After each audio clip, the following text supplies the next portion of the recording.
قرب قیامت کے بڑھتے ہوئے اندھیروں میں روشنی کے مینار یکے بعد دیگرے بجھتے چلے جا رہے ہیں۔ گزشتہ چند برسوں میں دیکھتے ہی دیکھتے ہم اہل پاکستان بڑے بڑے صاحبان علم و عرفان اور متقی بزرگوں کی بے باک قیادت سے محروم ہو گئے۔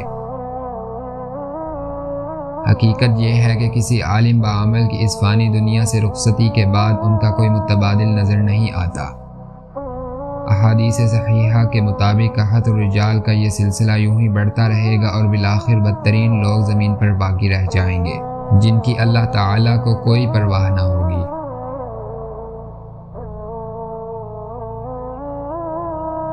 سلسلہ اہل حق کے روشن چراغ حضرت مولانا محمد اکرم طوفانی رحمۃ اللہ علیہ ایک منفرد اور بے مثال شخصیت کے مالک تھے۔ آپ کے انتقال سے تحفظ ختم نبوت تحریک میں جو خلا پیدا ہوا وہ کبھی پر نہیں ہو سکتا۔ آپ نے ناموس رسالت اور ختم نبوت کے لیے پوری زندگی وقف کر رکھی تھی۔ اس کام کے لیے نہ صرف اندرون ملک بلکہ یورپین مسلم کمیونٹیز میں بھی آپ کی محنت اور لگن کا اعتراف کیا جاتا ہے۔ آپ کی جائے پیدائش اور آبائی ضلع اٹک ہے، لیکن آپ نے جوانی ہی میں تحصیل علم کی خاطر سرگودا کی طرف ہجرت کی۔ جامعہ سراج العلوم سے حصول علم کے بعد جید بزرگوں کی خدمت و تربیت کا شرف حاصل کیا اور بر صغیر کی تمام بڑی اسلامی تحریکوں میں شامل رہے۔ بالآخر اہل سرگودا پر اپنی محبتیں نچھاور کر دی اور اسی شہر کو اپنی تبلیغی آماجگاہ بنا لیا۔ علم و عظیمت کا جو گلدستہ ترتیب دیا، اس کی خوشبو آج بھی سرگودا اور گرد و نواح میں محسوس کی جا سکتی ہے۔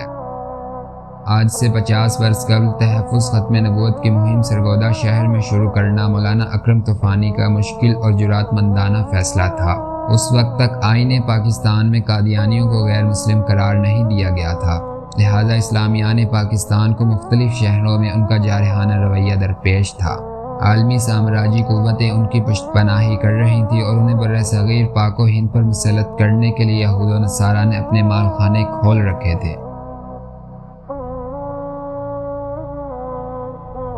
مرزائی سازشوں کا مرکز چناب نگر تھا، جبکہ اس کے قرب جوار بھی مکاری اور شرپسندی سے محفوظ نہیں تھے۔ سرگودا شہر کا فاصلہ بھی قادیانی بستی سے بہت زیادہ نہیں۔ اس کٹھن وقت میں یہاں فتنہ قادیانیت کے خلاف آواز بلند کرنا اپنی موت کو دعوت دینے کے مترادف تھا۔ ناموس رسالت کے لیے مولانا کی فکر اور تڑپ کا اندازہ اسی امر سے لگایا جا سکتا ہے کہ آپ نے نہ صرف وہاں اس کام کی بنیاد رکھی بلکہ آخری دم تک ختم نبوت کا علم جرأت و بہادری کے ساتھ بلند رکھا۔ کوئی دھمکی، خوف، وسائل کی کمی اور مسائل کی زیادتی ان کے قدم و عزم کو متزلزل نہ کر سکی۔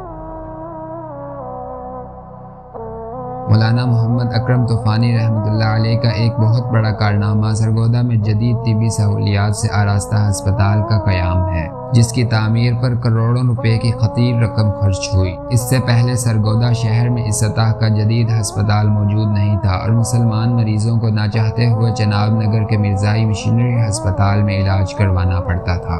وہاں قادیانی انتظامیہ مسلمانوں کی جیب کے ساتھ ساتھ ایمان پر بھی ہاتھ صاف کرنے کو ہمہ وقت تیار رہتی۔ ظاہر ہے کہ ارتدادی مشن شمع ختم نبوت کے پروانوں کے لیے کسی چیلنج سے کم نہیں تھا۔ مولانا طوفانی نے متبادل ہسپتال کی تیاری خود پر لازم کر لی، شب و روز محنت کر کے فنڈز جمع کیے اور صرف 3 سال کے قلیل عرصہ میں یہ خواب پورا کر دکھایا۔ مولانا نے اس ادارے کا نام خاتم النبیین medical complex and heart centre رکھا۔ یہاں سرگودا کے علاوہ چنیوٹ، میاں والی، بھلوال، خوشاب، گجرات، ڈیرہ اسماعیل خان، بنوں، کوہاٹ اور دیگر دور دراز شہروں سے بھی مریض علاج کے لیے آتے ہیں۔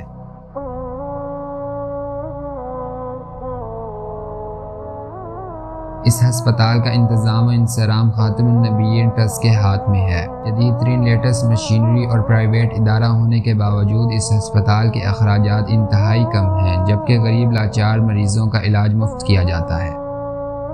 اس ہسپتال کا بجٹ شہر کی تاجر برادری اور مخیر حضرات کے عطیات سے چلتا ہے۔